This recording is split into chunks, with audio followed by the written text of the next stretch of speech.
There we go. So, yeah, happy Friday, everyone, and welcome to Scaling Your NDIS Business. My name's Gina, and I have Sheila here with me, and she'll be able to let people in as they come. We often have people coming in later. So, yeah, look, lovely to have you here. Um, there's a couple of names in here that I recognize and some that I don't.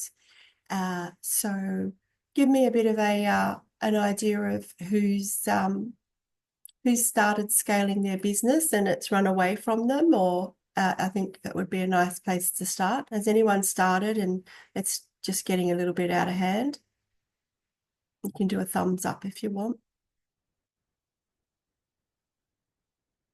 Yeah, that's right. Nobody. That's good. Good to hear. Good to hear. Nothing's run away from you. Glad. All right, let's kind of start at the beginning with the basics. I will share screen. Um, so recording's on, we're all good.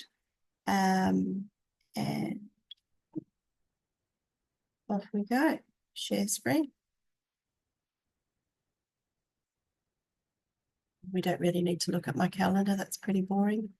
Okay, so we've got a little bit of a presentation. And I'll speak to it more than anything else, really. So I'll just pop it in presentation mode. There we go. So my name's Gina Ingrouille. I'm a consultant and a provider myself, as well as I've got 30 years working in health and human services and running some big organizations and some small ones as well. So I do see a lot in the auditing space of people who have grown their business and get into enormous trouble with the commission because they didn't think about some of the things that needed to be put in place before they did that. And a large proportion of the providers that would be sitting in the banning and the suspension orders document would be people who have scaled just because they can, just because people came knocking at their door, or just because they wanted to and they weren't really aware of what was their responsibility. So, that's an unfortunate place to be. And of course, there's another proportion of people who in the banning and the scaled list that did, purposely do the wrong thing. So it's a bit of there's not a place that you really want to end up being, is it? And even being on, in regulatory trouble is not something you want. So here's my businesses: effective policy, smart compliance systems, and Learn Easy. And excuse me. So what we're going to do, we're going to start with the fundamentals, the 5 foundations. Really, I've narrowed it down to. I've just completed a business growth strategy for someone. I'm just trying to move this thing out of my way. I've just completed a business growth strategy for someone. So I decided to sort of draw from that report. I'm just trying to get the heading to come in here. Here we go. 5 foundations of scaling. Yeah, somebody else might have 6 or 7 or 2 or 3, but I narrowed it down to 5 for me. So there are going to be 2 provider types, one registered, one unregistered. People who are unregistered, my experience is they, will just go off and scale because they don't have any compliance. There are some good unregistered providers who really understand quality and compliance and have put some of that in place, but it's not hard to make money as an NDIS provider, because if you're unregistered as well, you're not abiding by any quality and compliance, you haven't got a lot of things holding you back. And I see a lot of that. So when I sometimes view organizations for people who are looking for something to buy and they need some due diligence or some advice on a particular business that they've got their eye on, it's not uncommon for me to see some unregistered providers with turnovers of in excess of net profits in excess of $3 million. And, I've often thought, I'll let you get that, Sheila, if you could admit everybody. That would be great. It's that wouldn't be something that I'd want to buy, because the amount of effort that would have to go into pulling that together is something I know all about. So start off on the right foot. And if you're unregistered, that is for a finite amount of time. You're going to have to get registered. They'll announce that on the 1st of July, what time frame you have. But yeah, very few people are going to be able to remain unregistered. So if you're registered, then you already know something about your sort of compliance landscape, which is good. Yeah, either way, you should have a growing plan. If you decide to just do it without having a plan, that's fine. It's your choice. It's your choice to do whatever you want to do. I see a lot of successful providers who do make themselves a plan to follow, and one that has some actual research in it. So they have some idea of where they're going and what they're doing, and they're not just hoping for the best. Moving into a particular geographic area and hoping for the best is not really my preferred way to do that. So let's look at the first foundation that you want to look at, having a robust operational compliance system. I mean, look, it would be no secret that if you try and build, your condominium on a swamp, it's going to fall in. So you really want to make sure that you have had a look at your systems, whether they be operational or compliance, and that they're going to be able to take the weight that they're going to carry when you start to scale. So it might not seem really important or a problem when you're small, your operational systems or your compliance systems, but they will be magnified enormously when you increase the amount of staff and you increase the amount of participants. So you want to start planning. So in your plan, you want to look at where are your pressure points now? Yeah. What are you having trouble with trying to hold together right now? Because those are going to be magnified 100 times when you grow. The other thing is knowing exactly how your internal compliance is looking at the moment. Go back to your last audit and have a look and see what non-conformities did you get or opportunities for improvement, because an opportunity for improvement is usually a non-conformity waiting to happen. Okay, so have a look and see what you got last time. Have a look and see if you fixed those. If you're unregistered, consider having an internal audit to see how all of that looks from a professional point of view in terms of your systems and your processes that are in place. And that would give you some good recommendations as well for what might need a bit of attention before you start to up and increase your business load. First thing as part of your plan is to look at these pressure areas and to look at the things that are repetitive, because they're the things that will bring the business under strain when you increase your workload and you increase your staffing. Yeah. So what can be automated? What are the repetitive things? Start zeroing in on those within your plan. And I say it's best to have a plan because you can tick them off as you go. I don't know if you can remember 100 things to do, but it's not something that's within my memory capability anymore. So, staying up to date with your regulations goes without saying. So, being signed up to newsletters or peak bodies or something like that is always something that you want to do. I have audited people who are a year and a half after the introduction of the worker screening check, a year and a half after, didn't know. I mean, how do you do that? How do you not know? If you don't know, it's your responsibility to know, as a registered NDIS provider, that your staff all needed a worker screening check. So how do you put yourself in that position of knowing? You join a peak body, or you look at the newsletter that comes out from the commission. So you've got to be aware. So yeah, automating your business processes, thinking, if you're not using CRMs now, start thinking of using CRM. Salesforce is really expensive. Some people go for it. There are so many CRMs on the market, and the CRM just really forms the part of capturing that information. So if you don't have one, start thinking about it now. Do that pressure point discovery on your own organization to see where where you're going to be let down when you increase your participant and staffing load. Automate everything that you possibly can.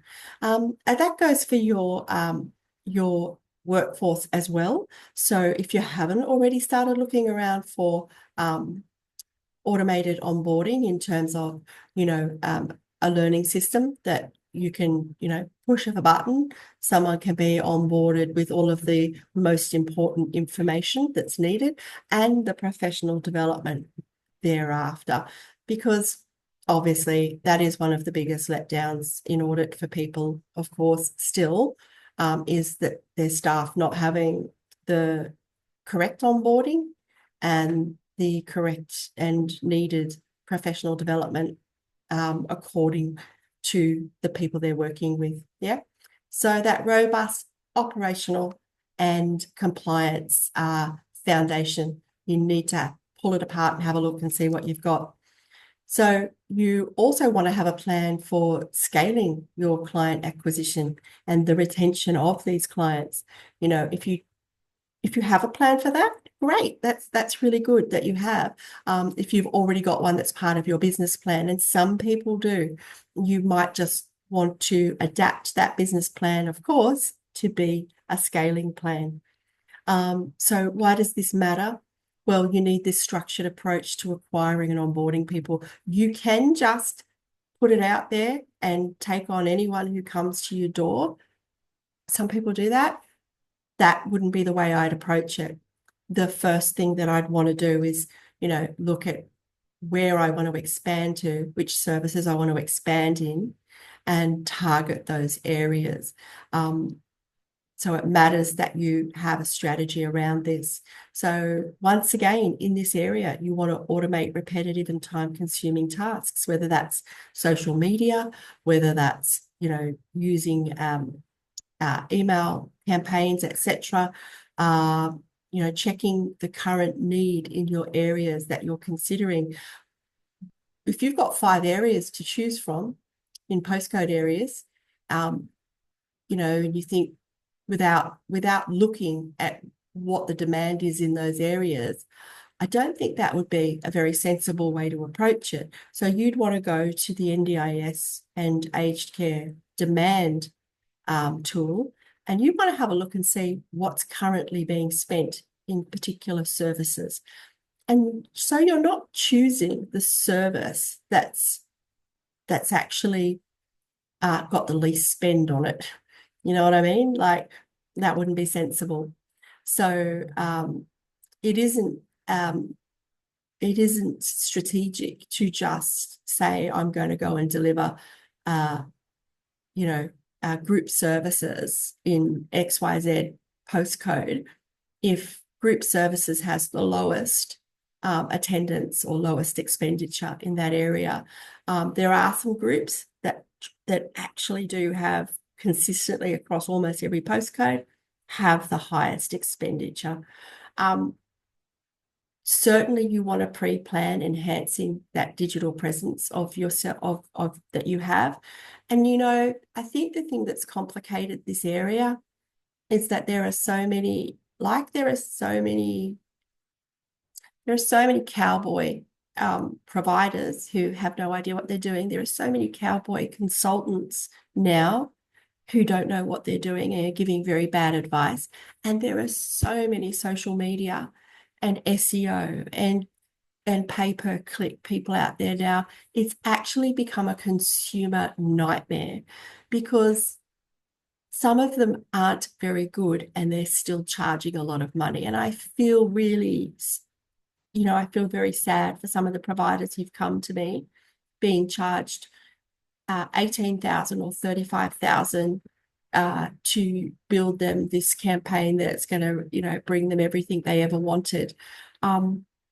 I've met several now who haven't really profited from that, and it's brought them everybody but the client group that they really wanted.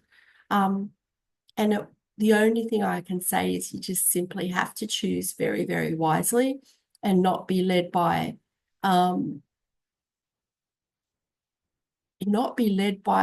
what looks cheap, what comes across your Facebook, because anyone can do a Facebook ad. I think really check out reviews and be really, really careful about who you use. There are so many people getting ripped off in the Google ads, SEO, and even Facebook ads area. So be really careful and be vigilant. Yeah. But it's a necessity as well. I do know and have met many providers who have built their businesses with, by the time I've met them as a consultant or auditor, simply through word of mouth. But that is the exception rather than the rule. Sometimes that happens for people because they have such a history in this sector, or they might, bring all their family or their community. There are different reasons why this could happen for someone, but even those people at some point want to scale, and good luck and natural talent goes so far. At some point, we will all implode if we don't have these business scaling activities, they're in place, and be building them as we're scaling, or before we're scaling, or as we're scaling is okay, but predominantly doing it first is a better way not to have pain down the other end. Some of that stuff you want to start collecting, because this all takes time. It's like we do a plan and we account for all of these 5 foundational things for scaling, and we have different timelines on different things, because it's like quality management.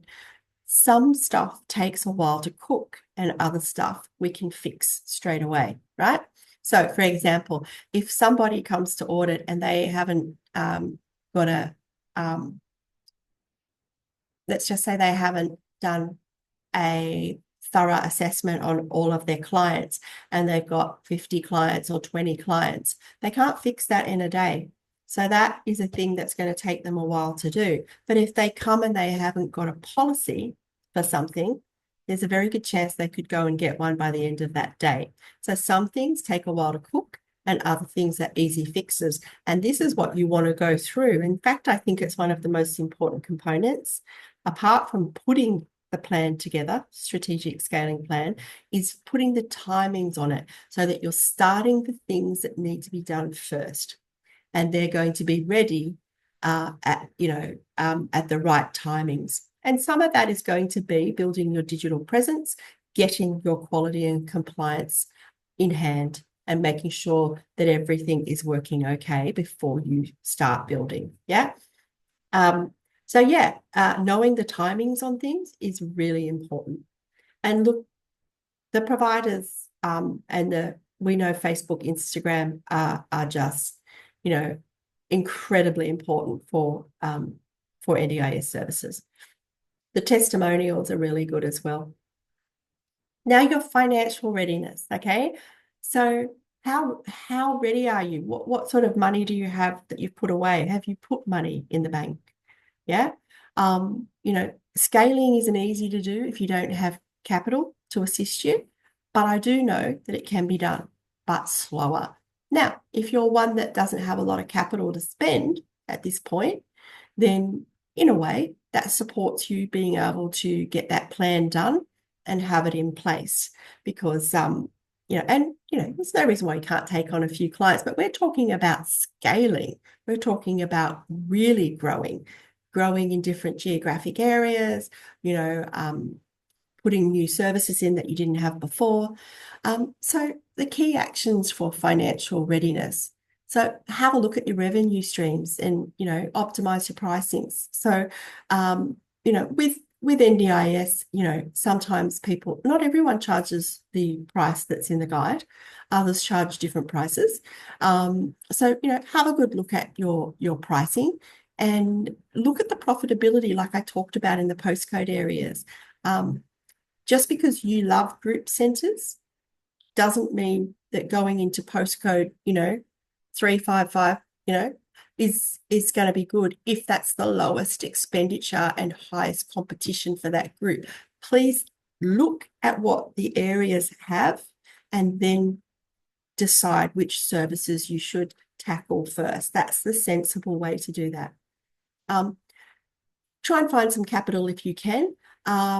Sometimes there are grants or business loans for scaling up.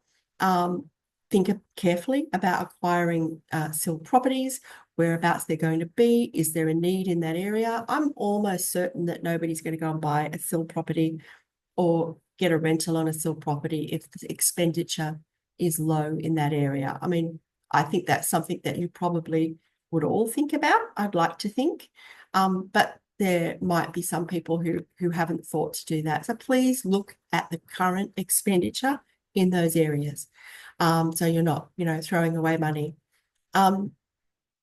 You want to try and reduce those operational costs. Once again, automation. Automate as much as possible, whether that's your service agreements and being able to do assessments and support plans in an online forum, working towards being able to do that and having a really good compliance management system that makes your life easier. Yeah. And it might sound like impossible that can happen, but it's true. You can have some that make your work life easier. Monitor the cost per acquisition, whether it's Facebook or Google. What's it costing you? You will be looking at your advertising budget and, just letting some ads go and not monitoring them is not probably the most sensible way to, hope for the best. No, you need to be looking at it. If you don't understand that stuff, then it's better to find somebody who can help you. Yeah. Because a lot of money goes to Google and Facebook ads, which I don't think they deserve. Number 4, remember, these are not done in linear process. So I'm not saying do 1 and then do 2 and then do 3 and then do 4. These all get planned at the same time. You have to think about all of these and then pop your timings for actions in, a plan. The leadership and the team development element is really important because that's where you can fall down as well, okay? So you have to understand at what point the service that you're growing, whichever group that is, requires an extra level of governance. And usually the first extra level of governance that an NDIS or home care service needs is a team leader.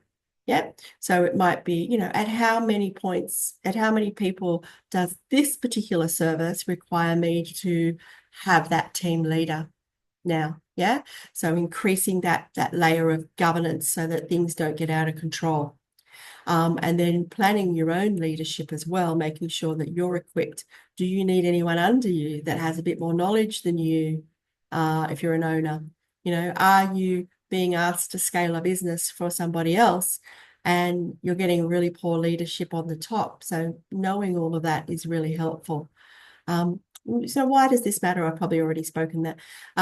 So you can delegate the stuff that you shouldn't be doing if you're the CEO, so that you could delegate stuff if you that you shouldn't be doing as a general manager.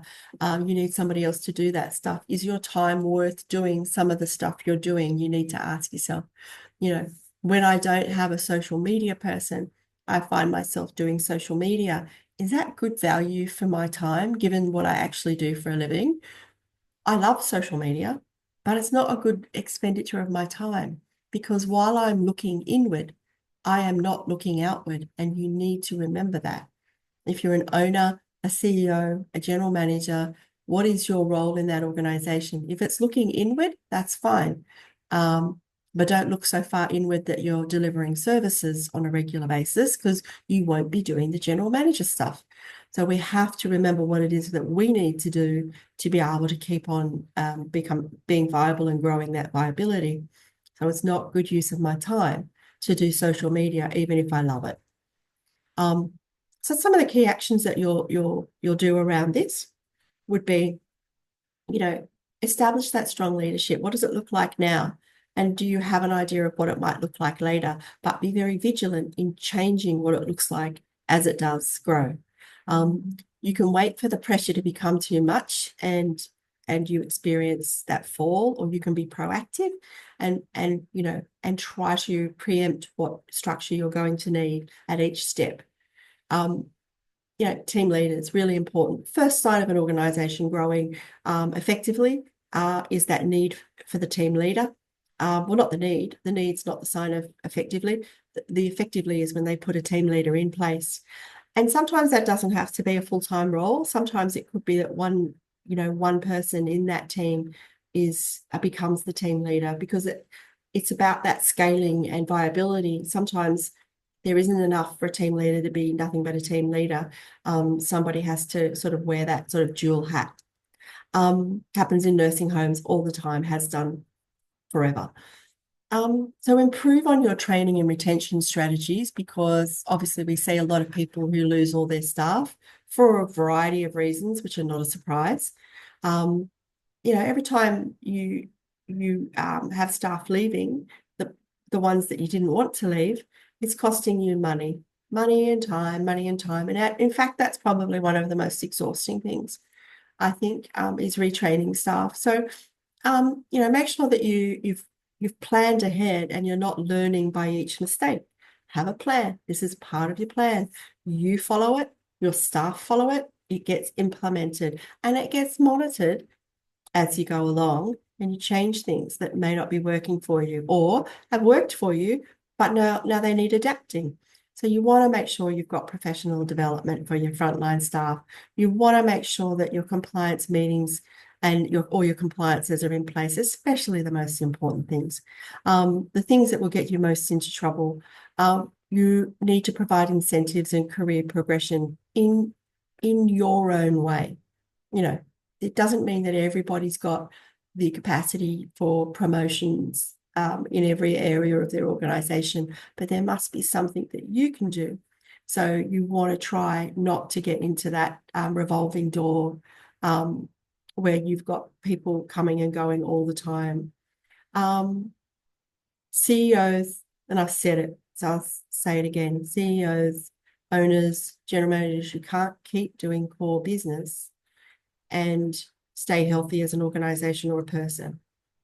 Now, more about this geographic stuff and how important it is to expand without doing your homework or into areas that you've got no idea about. That's not a good thing. It's a silly thing to do. So why does it matter? You go into new locations, you're adding services, it needs to be a strategic operation, okay? Because you're going to put strain on your organization. You want to know where's the best place to go. The key actions around this, you do it in stages, of course. This A plan helps you to do it in stages. And part of that stage is getting the fundamentals in place, your compliance and quality, your staffing, leadership, making sure that you know who's going to be able to take on more, and all of that automation stuff. Start looking at it now, because when it hits you like a tidal wave, if you didn't, I just thinking of all the providers that come to me like that. It's not nice. They're exhausted. And they usually end up, I meet most of them when they've been given a 90-day review cycle, where they've gone to audit thinking everything was okay. But they've come out of it with so many non-conformities. They're told, I'll give you 3 months. You go fix these and you come back to me. That's when I meet most people who have not planned. So look at your market, go to that demand, have a look, see where you really want to go. You'll be disappointed maybe if you thought, I want to go here, but oh my God, there's not enough expenditure there. And look at all the people competing in that market. You still need to do your homework. Not knowing isn't going to be of benefit to you. Keep monitoring and adjusting your growth strategy. You set your targets, you try and reach your targets. If you don't reach your targets, you ask why, just like goals for participants. Why am I not getting here? Is it not quite the right goal? Do I not have quite the right strategy? So not having your eye on the ball isn't going to help you. You can just hope for the best. You can just scale and hope for the best. That's not the best way to do it. And in fact, it's not what the successful providers do either. So I think this brings us to the end. So they're my 5 fundamentals or foundations for scaling. One thing I will send you is I'm going to send you a little scaling, provider scaling ready. You've probably just done a quick checklist on yourselves anyway, on how ready you are just by what I've said. And for those other people, the other 60 of you that will probably be watching this at a later date, you've probably also done a little bit of an internal checklist on how ready you are just from looking at what we've just discussed. But here is a little, for those of you who like numbers, this will sort of give you a bit of a position on that if you feel like using it. It's very simple. So that's my presentation. I hope you've enjoyed it. Do you have any questions or comments?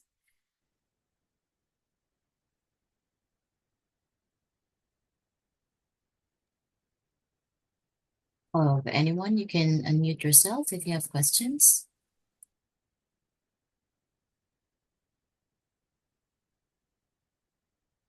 No questions? Let me just come back to the gallery. I can see you all. Where is that? It's a really good question. Yeah. Yeah, okay. Well, it looks like nobody's got any questions. Um,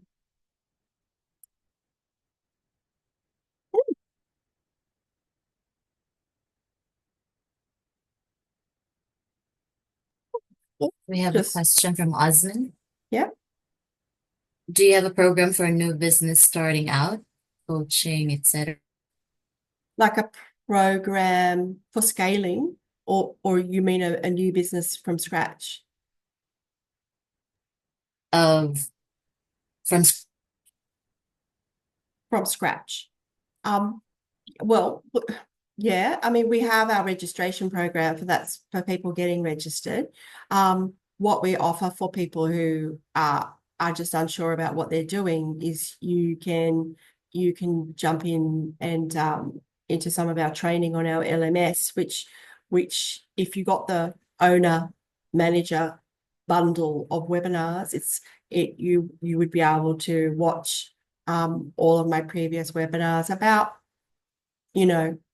a lot of stuff that we talked about here, but it'll be around governance, risk and compliance, um, assessment, risk assessment, participant assessment, all sorts of things that are really fundamental for NDIS providers to know. So there's that, which is, the owner, operator, manager, new managers bundle. The other thing that people do is sometimes, they will just book appointments with me. They might want mentoring with me or one of my staff. I mean, business-wise, I'm the sort of expert in that, but I have other staff that are compliance and quality experts as well. So yeah, people will just often do the sort of monthly thing for mentoring. But yeah, that's pretty much it. We do, scaling plans for people, but you'd have to sort of talk about that with me on an individual level. But yeah, so yeah, have a look. Sheila, will you just remind us to send a link in that email? Ask Ali to send a link in that email to that kind of new manager bundle. Yeah. Yeah. Of webinars, which are really, really helpful. They've really helped people become, really good at what they do and successful, especially, knowing what your responsibilities are, and some of the tricks is really helpful, I think. Yeah, so Any other questions? Another question from Karthik. We have just got our registration and working on the groundwork, now waiting for a participant of any suggestions. So you've just got your registration come through and you've got no participants. Was that what I heard? Yes, we don't have any participants. We've just got our registration. The groundwork is up. The in the background, the Facebook, SEO, everything is being looked after. The automation is in process through Brevity. Now we're basically waiting for. We have the team ready. We're just waiting for the participants. Any suggestions? Yeah, lots. You can acquire them through your lead generation in Facebook or Google, or you can be more proactive and go and run open days. Come see us here, come have a chat with us, offer something like, free plan review. We'll have a look at your plan, tell you if you're getting the best out of that plan expenditure. Think outside the square about give a little of something to attract people and have it start that conversation with them. So yeah, I think I see a lot of providers doing open days.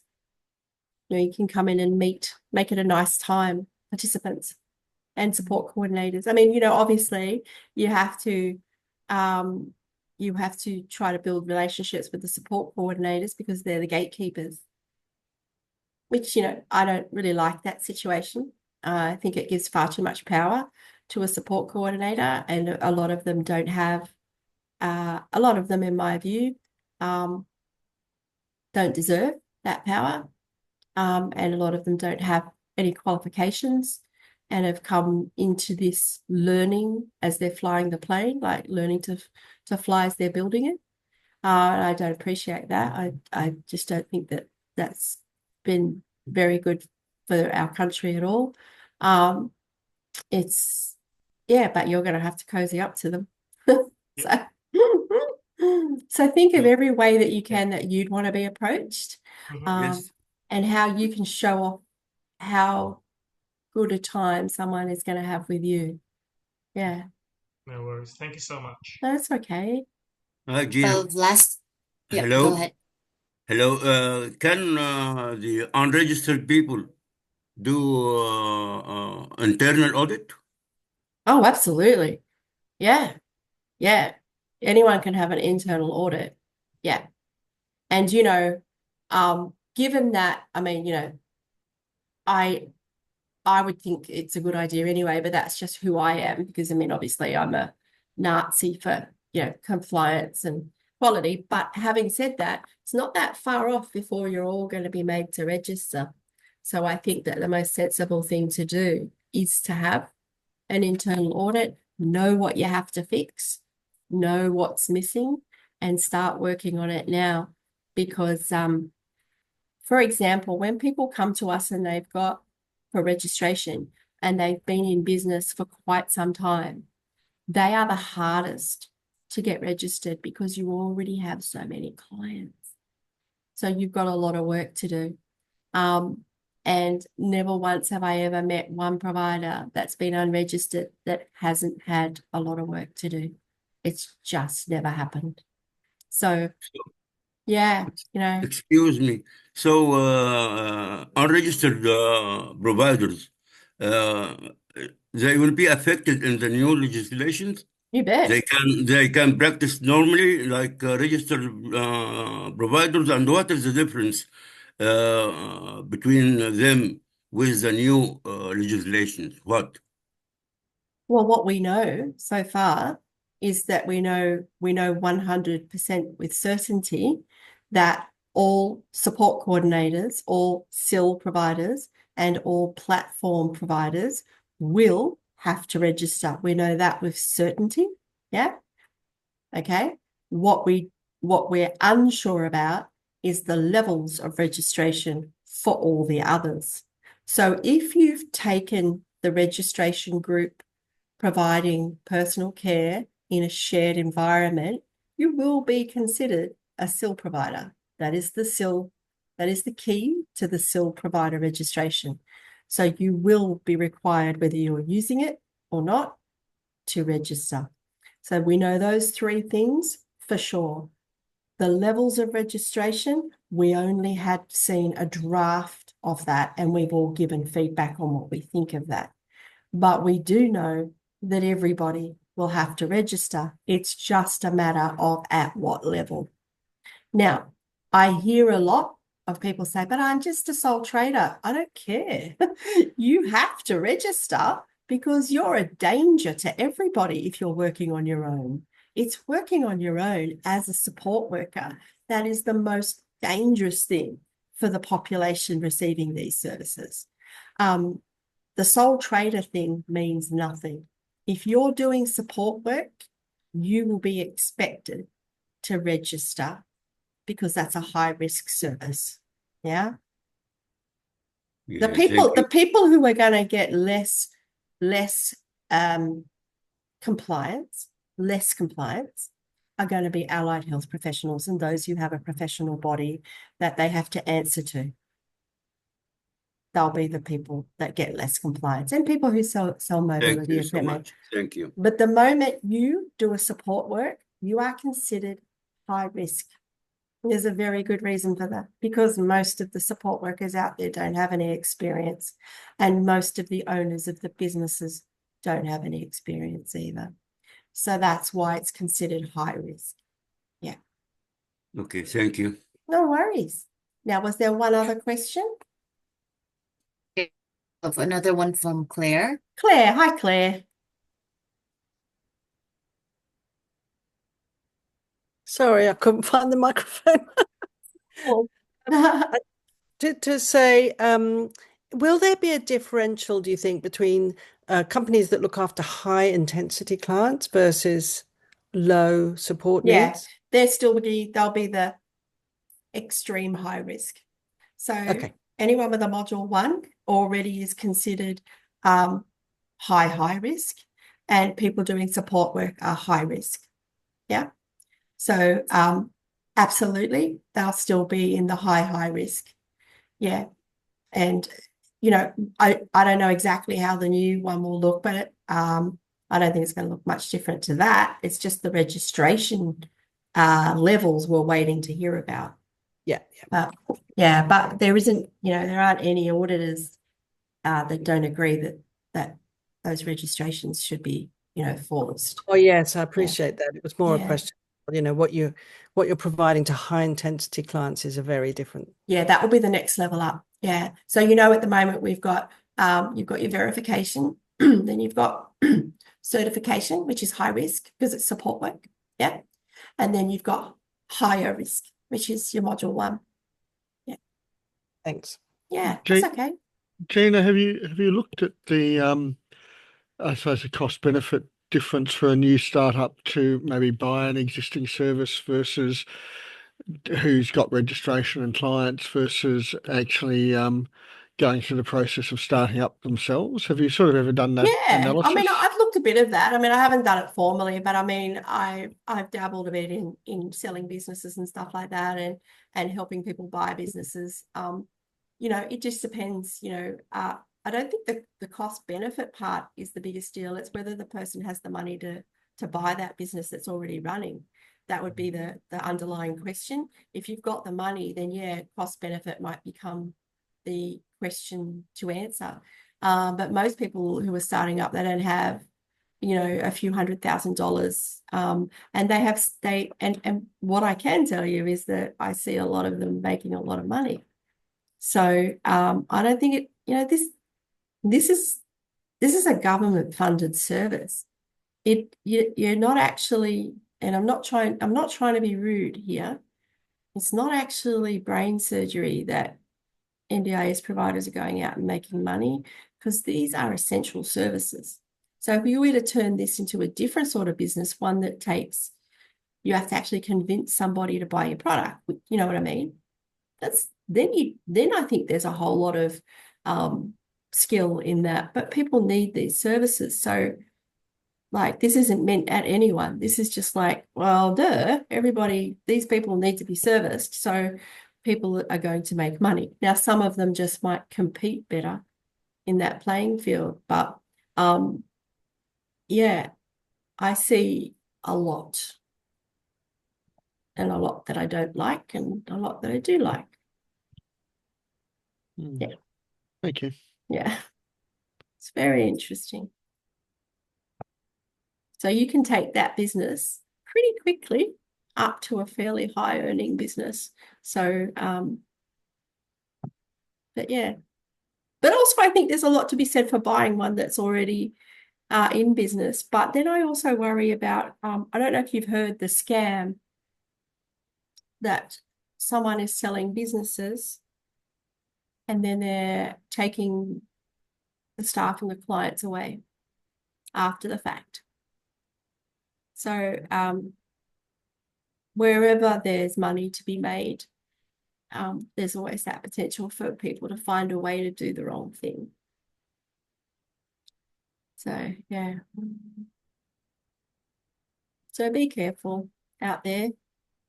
So, excuse me, Gina, for how long the unregistered providers can practice and dealing with the commission? For how long? And why they should be registered if they are practicing without registration? I'm just going to break that down. How long before they're going to need to get registered? Is that the first part? No, for how long they can practice as unregistered until the new legislation should be done. Right. So what we know is, what we've been told is that they will not, that you have at least until the 1st of July before they make the announcement as to what date you have to be registered by. Okay, thank you. Yeah. Yeah. So you're safe until the 1st of July, and I don't want you to go panicking about, oh my God, are they going to give me a week to register? No, of course not. They're going to give a moratorium, which is what government always does.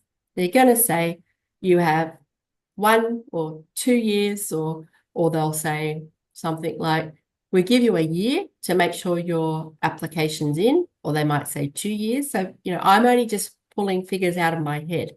I don't know what timing they'll say, but I'm thinking it through as a person who knows how long it takes to get ready for registration, how long it takes to get to audit, how long the audit takes, which is a minimum of, it's an average of 355 days wait to have an application approved.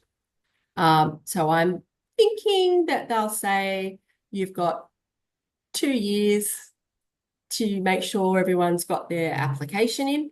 And yeah, that's just my opinion. Who knows? But what I told you was the correct thing is not before the 1st of July, they will announce the formal requirements. Yeah. Okay, but thank you. but don't forget, we already know formally that SIL providers, platform providers, and support coordinators must be registered. Okay. Okay. Yes, thank you. Thank you so much. Pleasure. Okay. Okay. Any more questions before we wrap up? No, thank you. All right. Well, lovely to have you. We'll send it out for you. You get 30 days to watch it again if you wish to. Okay. Okay, thank you. Yeah. Okay. All righty. Bye. Bye. Gina. Thank you very much. Bye. Thanks, everyone, and to Thank you. everyone who watches later on. Thank you. Okay. Thank you.